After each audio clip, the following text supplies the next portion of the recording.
Mbledhja e Këshillit Bashkiak nisi sot me mbledhjen e 2 asambleve për tregun e shumicës së frutaperimeve dhe klubin e futbollit ku vendos administratori i ri i Klub Futboll Lushnja, Marius Sula. Më pas u vijua me diskutimin dhe miratimin e rendit të ditës sipas pikave të tij. U miratua fondi për familjet në nevojë që do të trajtohen me ndihmë ekonomike deri në 6%, si dhe ato që do të trajtohen me fondet e buxhetit vendor për muajt dhjetor 2025 dhe janar 2026. U miratua subvencioni i qeras për familjet e pastreha. U miratua investimi për sistemimin e dyshesheve të pallateve përgjatë rrugës Besim Nuri në lagjen Kongresi i Lushnjës. Disa plane si plani për barazinë gjinore, plani social, mbashtrimi i pyjeve, me cilët ne aplikuam në muajin gusht deri në mes të shtatorit, pranë Ministrisë Pushtetit Vendor për të përfshirë në grantin e performancës. Bashkia Lushnja është pallur fituese për këtë grant, ne nuk kemi kualifikuar, nuk kemi marrë pikët vetëm për mbashtrimin e pyjeve, duke qenë se nuk arritëm dot merr në konfirmimin e Ministrisë së Mjedisit brenda afatit, kështu që duke qenë se jemi përfitues të një vlere për 7 milion lek, kemi propozuar që këtë grant ne ta investojmë në shërbim të qytetarëve dhe ju kemi propozuar rehabilitimin e këtyre dyshesheve që ju janë prezantuar në relacionin përkatës. U vazhdua me miratimin e prishjes së objekt garazh tek Ish-gjendja Civile në lagjen Xhevdet Pravishta. U miratuan gjithashtu shpërblimet për ekipin e Lushnjës për femra me trajneren Erilda Alkanjari dhe për sportistët Lorenz Hasko dhe Gea Dakollari bashkë me trajnerin e tyre Amarildo Gjyla. U miratuan edhe niveli pagave të punojësve të bashkisë dhe regjistrimi i trojeve të dhëna për ndërtim nga njësia vendore.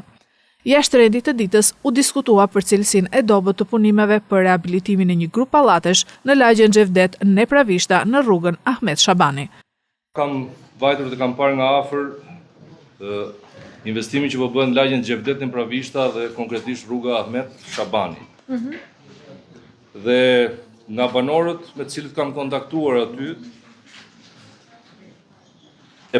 problemi parë njërë është afati, sepse me që pash atje ishte data të tabela e vendosë 28/8/2025 dhe afati i punime 4 muaj, që me afatin i bie është shumë largë. Dhe dyta, pash në vend shumë problematika të tipit trotuare që mungojnë në një vend 1 metër, në një vend 0 këndi. Gjykoj dhe besoj që duhet ndërhyrë edhe më shumë për të zgjeruar trotuaret. Por ama nga krau tjetër, atje ku mas edhe s'duheshin trotuare, ku banorët edhe kanë kërkuar për ta shfrytzuar për parkim në sheshe pallatesh, duhet zbatuar projektin për pikëmëri. Rruga që po bëhet atje janë rrugë që shërben vetëm atyre pak banesave që janë.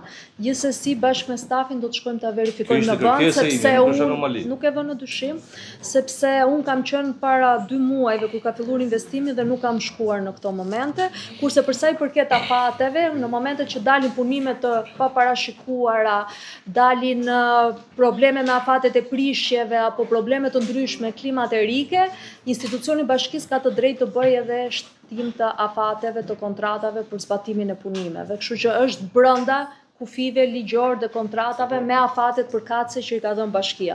Përsa i përket elementeve teknik, do të shkoj vetë me stafin edhe të pyesim dhe qytetarët ku e kanë problemin për ta sistemuar, se duam që t'i shërbej atyre më shumë.